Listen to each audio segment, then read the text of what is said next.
Hello and a very warm welcome to a brand new edition of World Panorama with me, Frank Pereira, on Rajya Sabha Television. Over the next half an hour, we'll bring you a roundup of all the significant events to have happened around the world this week. But first, a look at the headlines. US presidential hopefuls Hillary Clinton and Donald Trump clash for the third and final time at the University of Nevada in Las Vegas. Debate sees both candidates clash on issues ranging from abortion and gun rights to the role of the Supreme Court and immigration.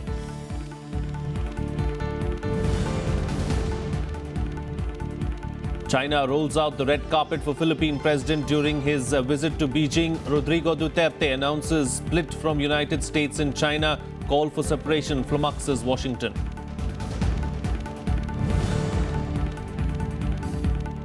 Prime Minister Modi and Aung San Suu Kyi discuss India-Myanmar ties. Leaders talk on border security and development. 3 agreements signed in the fields of power, banking and insurance. And tennis star Angelique Kerber secures year-ending world #1 ranking. German becomes 12th player to achieve year-end top spot, succeeds Serena Williams, who held the ranking for the past 3 years.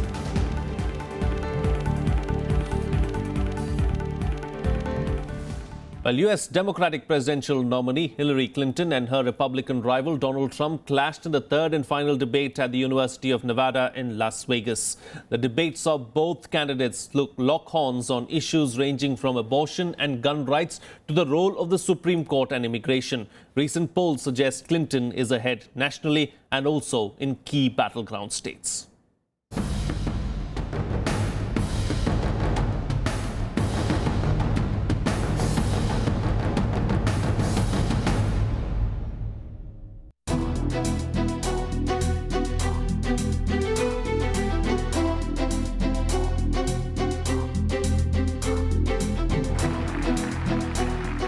With less than 3 weeks to go for the US presidential elections, the two candidates clashed in the third and final debate in Las Vegas. The debate extended the campaign's bitter tone as both Donald Trump and Hillary Clinton accused each other of fraud and financial misappropriation. Republican nominee Donald Trump called his rival a nasty woman, while the Democratic candidate called Trump a puppet of Russia. Finally, will Donald Trump admit and condemn that the Russians are doing this and make it clear that he will not have the help of Putin in this election, that he rejects Russian espionage against Americans, which he actually encouraged in the past. If Russia and the United States got along well and went after ISIS, that would be good. He has no respect for her. He has no respect for our president. And I'll tell you what, we're in very serious trouble, because we have a country with tremendous numbers of nuclear warheads, 1,800, by the way, where they expanded and we didn't. 1,800 nuclear warheads, and she's playing chicken. Look, Putin, from everything I see, has no respect for this person. Well, that's because he'd rather have a puppet as president of the United States. Trump also defended himself over the accusations of sexual assault, saying they were false and orchestrated. Recent polls show Trump losing key battles after multiple allegations emerged, following which Trump peddled charges that the US presidential election is rigged. In the debate, he also refused to say whether he would accept the result if Clinton won. Clinton said that Trump had an old history of cribbing when things didn't go his way. Look at it at the time. I'm not looking at anything now. I'll look at it at the time. What I've seen is so bad.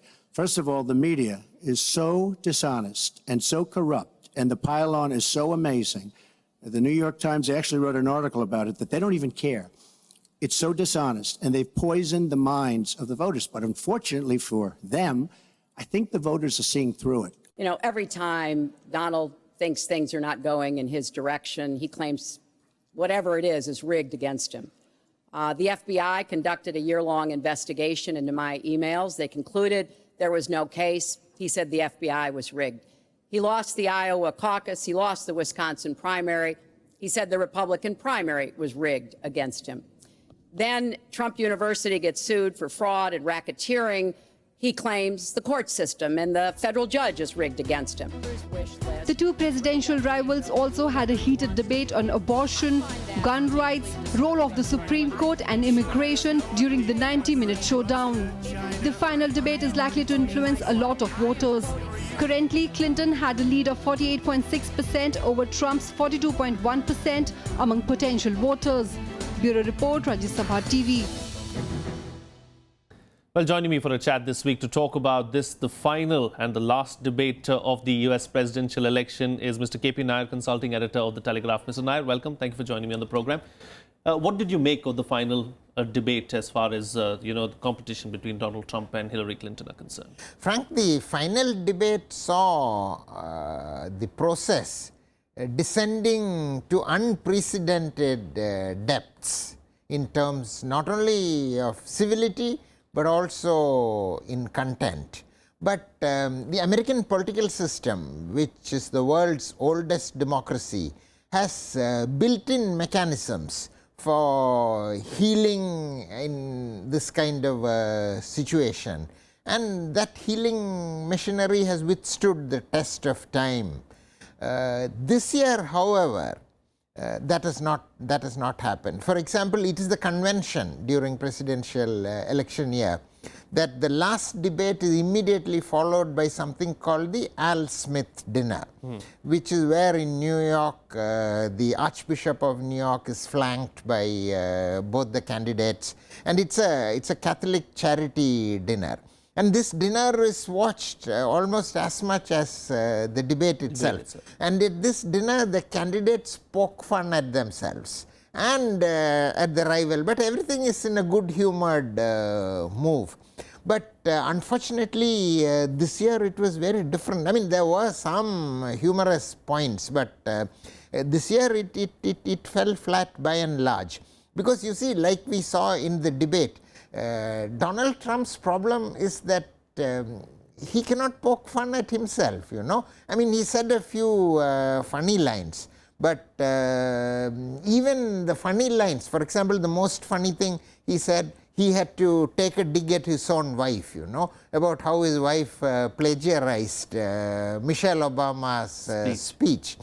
But, as you know, I am not a great fan of Donald Trump. But I must say that yesterday at the Al Smith dinner, I felt a little bad for Donald Trump because, it's a white tie dinner, not even black tie, it's a white tie dinner. The New York elite is there. Who is who of New York goes for that dinner. And one could see that they were biased against Trump, For the first time probably since the Al Smith dinner became a convention, he was booed. And people like, I don't think Michael Bloomberg personally did it. It's people like that. He was actually booed at the dinner, But like in the debate, Hillary Clinton did well. For instance, Hillary Clinton poking fun at herself. She said that, all the rich people were there. So she said that this is the first time I'm making a speech before such an audience where I'm not taking money. So she was good. Right. Interestingly, from taking a leaf out of what you just said, Donald Trump has said that he's going to accept the election or the results of the election only if he wins the election, because he says that it has been rigged right from the start. Has this ever happened in US history, where a candidate has said something like this? No. It has never. This is unprecedented. So what do you make of his comment? This is the difference between a seasoned politician and a reality TV host, See, when the third debate started, Hillary started needling Trump little by little. First half an hour, Trump was very good. But he is not a politician, So he fell into the trap. And then, he should have been prepared for this question about whether he will accept the election result or not, because he has been saying that the process is rigged. But when the question finally came, Hillary had already got under his skin.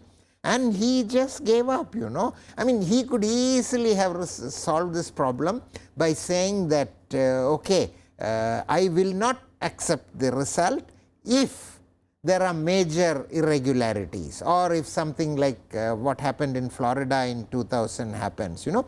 Just by adding that if, he could have saved the situation. But not being a politician, you know, he is used to telling his executives what to do and they follow his orders. He can't come to terms with a situation where he has to appeal to people, he has to be nice to people. So if only he had qualified that, which he did. When he went to Ohio the next day after the final debate, in one of his rallies he said that he will challenge the result if there are major irregularities. But by the time the damage is had done. already been done, yes. Would you say that Hillary Clinton is now clearly in the driver's seat, or do you think that Trump still has a surprise up his sleeve? I hesitate to predict, because I was one of those, as you recall, who didn't think Trump would get this far. You know, I never thought that, like many others who have been covering American elections and following American politics, I did not think that Trump would be the candidate. So I hesitate to say if he will lose. But as of now, it is an uphill task. Because see, Hillary is no longer concerned about the popular vote. It's quite possible Trump may get the majority in the popular vote. Hillary is now concentrating on the electoral college, you know. She wants to get the 270 from states which have a high level of representation in the electoral college. So California, New York, I mean even Texas, you know, for the first time Texas is in play. Texas is a solid red state, Republican state. And the difference as of now is only 3 points, you know. If Texas, and Texas has big representation in the electoral college, if Texas goes Hillary's way, I doubt if it will in the end, because Texans are Texans, no. So, but if it goes Hillary's way, for example, it will be a political earthquake. But I think she is only concentrating on, her husband is there, no, he is the most skillful political operative in the United States now. So they are just aiming at 270 from these big states. So you may, on election night, you may see a situation where the entire middle America is red. Right. The more number of states may go the Trump way. But in electoral college, I expect reasonably that Hillary will cross 270. Opinion polls already give her 307 and Trump only 138. I don't know how he can close the gap in the electoral college. You know? All right. We'll have to leave it at that, Mr. Nayar. Thank you so much for joining us on the program and putting things into perspective for us. Thank you. Well, moving on now. Prime Minister Narendra Modi and Myanmar Foreign Minister Aung San Suu Kyi held bilateral talks in New Delhi on Wednesday. The two leaders held extensive talks on ways to enhance cooperation, besides witnessing signing of 3 agreements in the field of power, banking and insurance.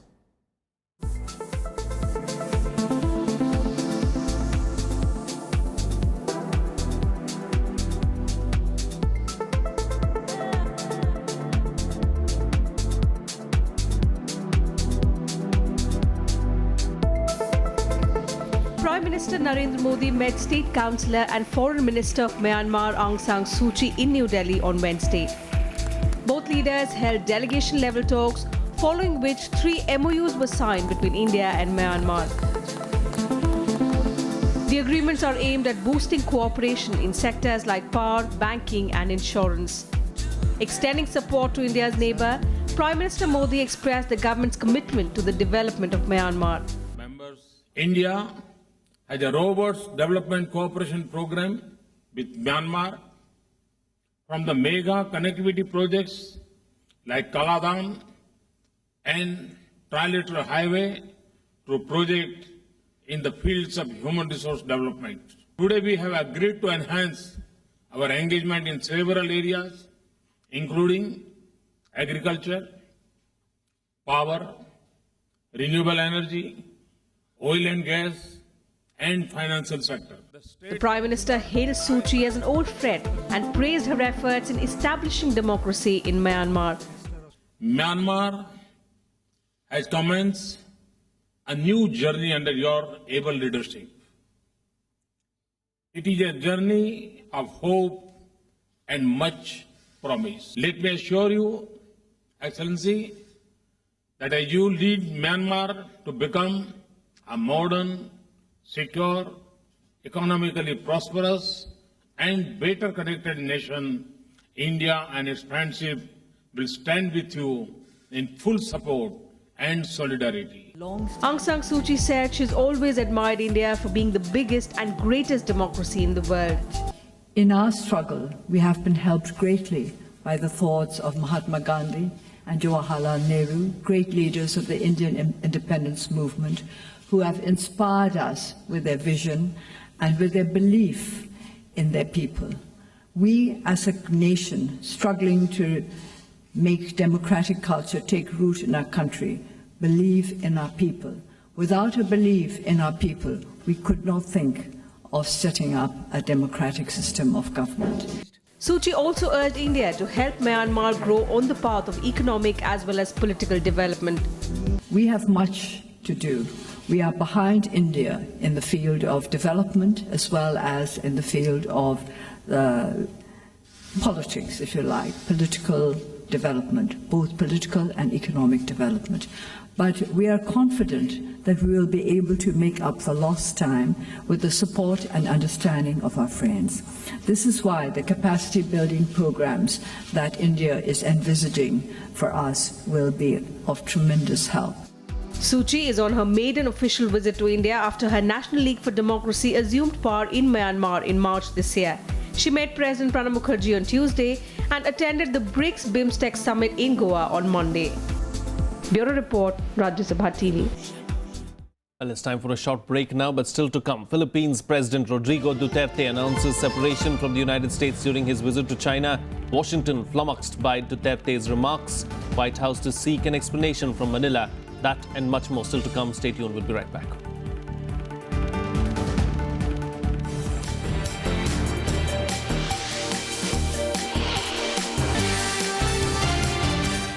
Welcome back. You're watching Rajya Sabha Television. Well, Philippine President Rodrigo Duterte announced a separation from longtime ally the United States during a state visit to China on Thursday, ending speculation as to whether or not he would follow up on previous threats of breaking up with America. However, after arriving back in the Philippines, Duterte said that he did not mean he would cut ties with Washington, and what he meant was ending a Philippine foreign policy that closely leaned towards the United States. Here's a report.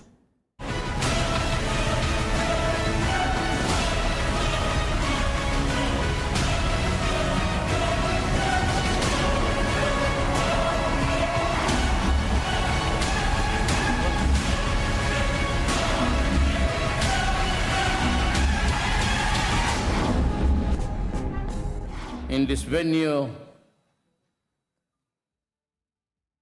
Your Honors, in this venue, I announce my separation from the United States.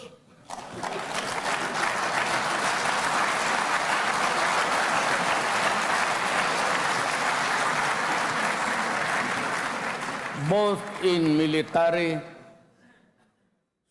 not maybe social because the Philippines, both in military but economics also. Philippines President Rodrigo Duterte's surprise announcement of a military and economic separation from the US during a visit to Beijing on Thursday left the Obama administration scrambling. The move raised questions about the US's role in the region and threatened a realignment of US relationships in Asia. Duterte's declaration is the latest indication that the Philippines president, just 5 months into his 6-year term, intends to reshape his country's ties to its closest ally by doubling down on his pivot away from the US and toward China. America has lost me.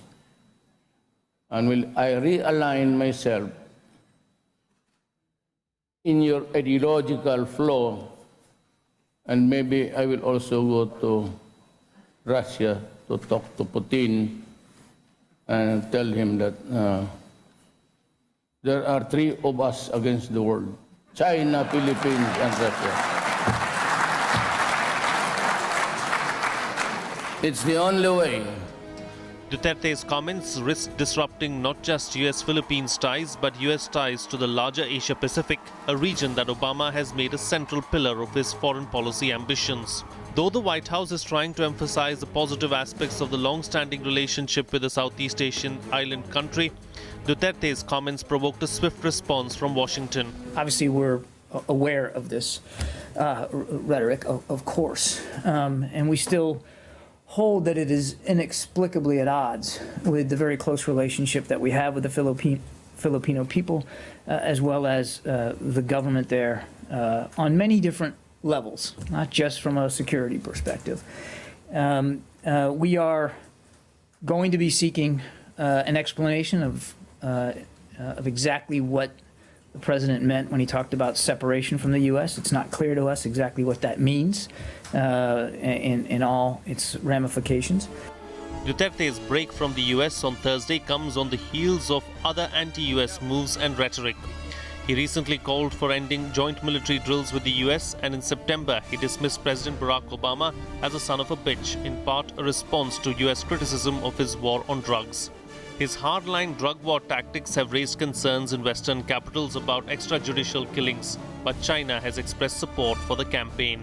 China pulled out all stops to welcome Duterte, including a marching band complete with baton-twirling bandmaster at his official welcoming ceremony outside the Great Hall of the People, which most leaders do not get.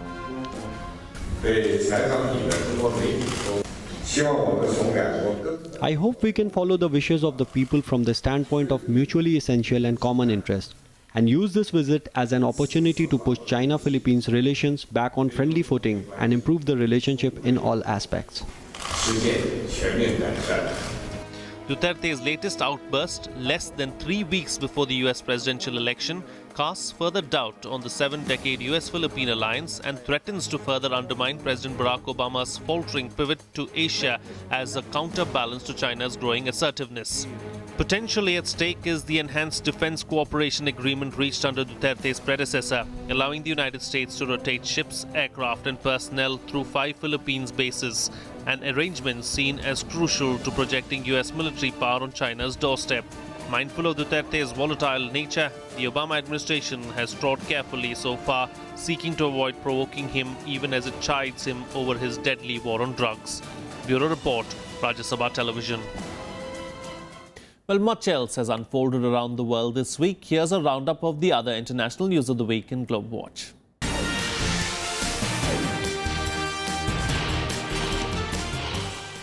At least 53 people died and about 300 injured when a packed passenger train derailed and overturned in Cameroon on Friday.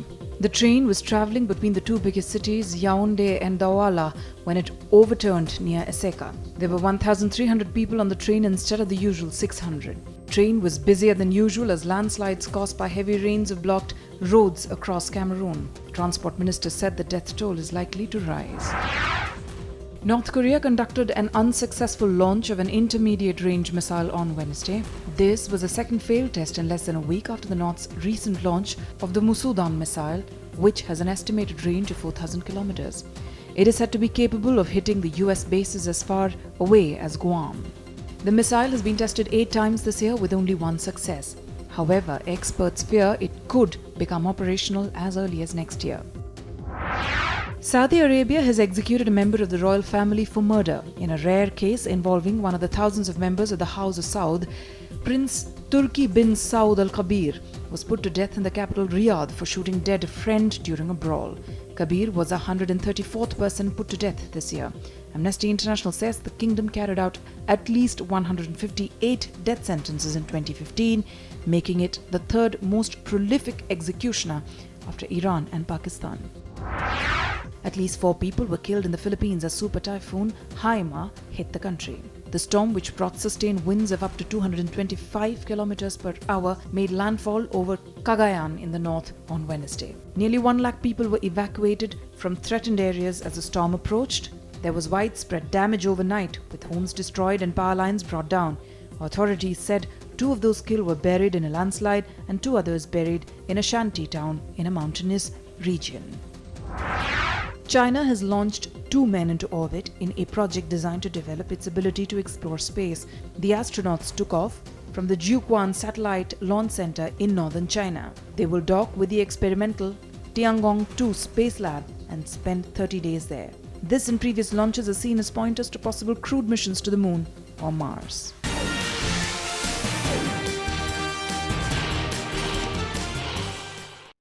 Well, let's now shift focus and bring you up to speed with all the sports news you might have missed this week in Sports Action.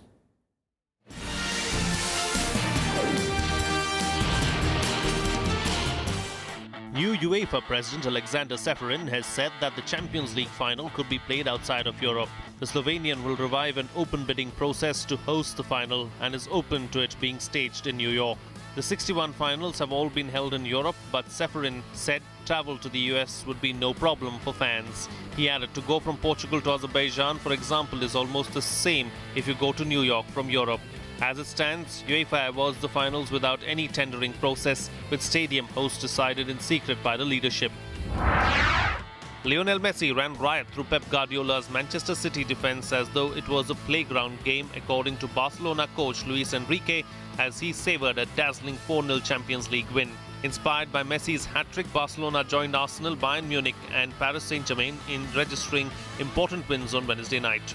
The Argentine genius was hailed for his composure after a month out with a groin injury. Messi picked up one City mistake on 17 minutes and added 2 more in the second half after City keeper Carlos Bravo was sent off.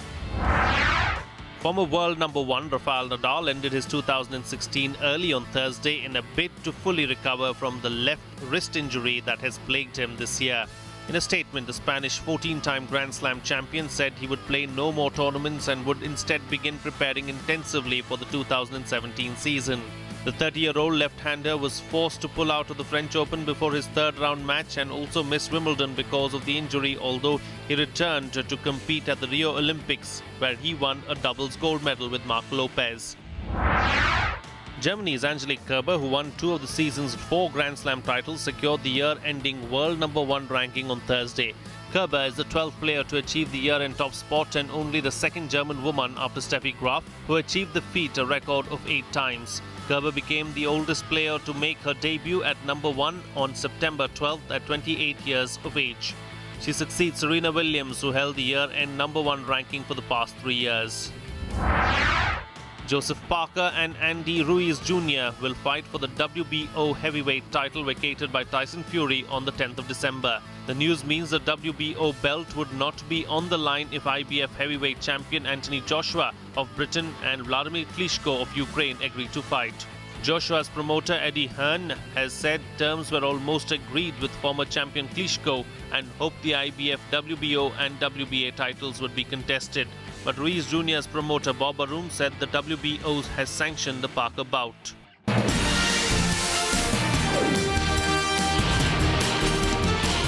And finally, the first giant panda festival was held in southwest China's Sichuan province this week. Visitors came to Wenchuan County to see the 33 giant pandas at the festival. The county has a total of 165 giant pandas. The activity also included an exhibition of giant panda paintings. I'm going to leave you with these visuals from China. See you again next time.